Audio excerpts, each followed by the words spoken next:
How? Sabihin nyo na naman, kay Robin, lumaban si Tatay Digong sa mga komunista. Tatarantaduhan. Si Duterte hindi po lumaban sa komunista. Hindi. Yung CABSEC, anong pangalan yung CABSEC na yun ni Duterte noon? Yun yata yung founder ng alam ko pari yun eh.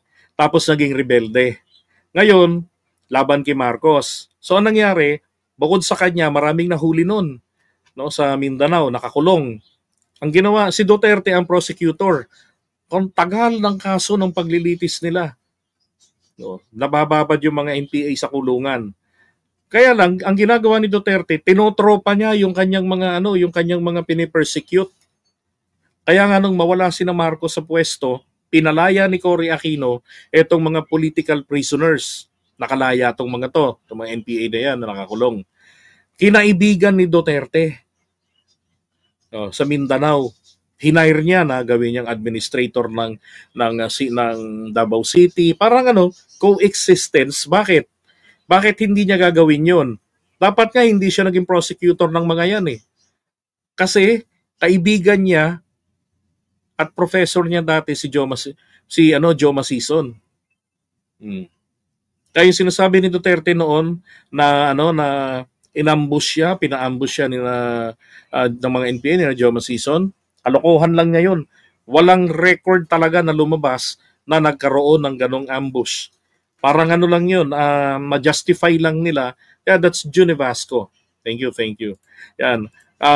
Nilabas lang nila Duterte yung kwento na yan at ang mga vloggers para lang magkaroon ng justification, magkaroon sila ng NTF-ELCAC.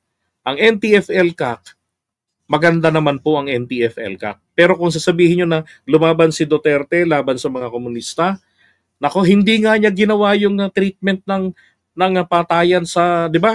Doon sa war on drugs niya, puro patayan. Right? Bakit doon sa mga NPA, ng mga de armas, hindi patayan ang ginawa niya? Naglagay sila ng NTF-ELCAC to give them chance na makapagbagong buhay with reward pa nga eh. Pag yung isang barangay ay na-clear sa mga NPA, sa mga komunista, they will receive 20 million pesos. At bakit merong mga peke na mga surrendery sa NTF-ELCAC noong panahon niya? Yung mga naka-Rolex, NPA naka-Rolex, tapos yung gupit nila sa buhok, pang sundalo, tapos naka type C. Ay, naka type B ba 'yon? Yung type C. Naka jeans tapos naka t-shirt na puti. Kalokohan 'yun eh. Kaya nga sabi ng mga kritiko noon, mga pulis din 'yan, mga sundalo din 'yan. Kinukuha lang nila yung 20 million. Paghahati-hatian nila.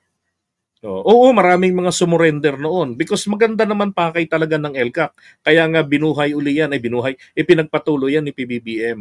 Pero para sabihin na si Duterte is anti-communist, that's fucking bullshit.